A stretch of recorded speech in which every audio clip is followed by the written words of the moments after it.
Harriet Beecher Stowe was best known for her novel Uncle Tom's Cabin, which brought up issues of slavery by telling the true story of Josiah Henson. Many people believe this book helped incite the American Civil War.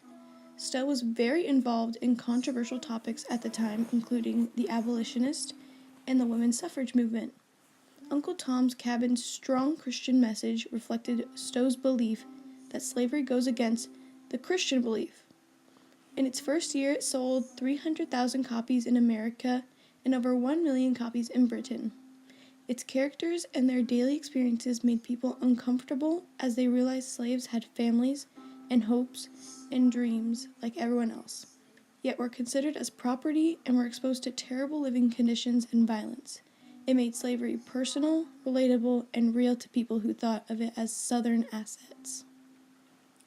Uncle Tom's Cabin is an inspired story about a pious African American slave who was thought well of by whites and blacks alike. Uncle Tom was a slave under a man named Arthur Shelby and his wife Emily Shelby. Tom and his family were all slaves together, and the Shelby family treated them well and with respect. Unfortunately, the Shelby family wasn't doing well economically and was in debt. Instead of losing everything, they decided to sell Tom and one of Mrs. Shelby's maid's son. The maid, named Eliza, overheard the settlement and took matters into her own hands. She told Uncle Tom and his family and fled north with her son. Miraculously, Eliza successfully escapes the grasp of Shelby and reunites with her husband and resides with Quakers.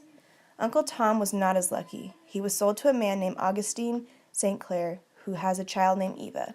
St. Clair decides to buy Tom after he saved Eva from drowning. Uncle Tom quickly befriends Eva and shares his Christian beliefs with her.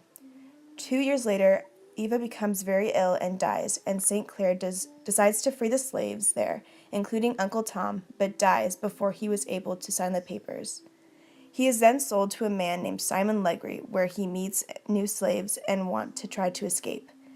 As they do so, Uncle Tom is interrogated by Legree on the whereabouts of the two slaves and is beaten for not telling.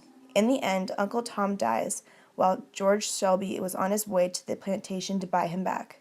Shelby returned home and set free all of Tom's family and urged them to lead the same Christian life as Tom did in his honor.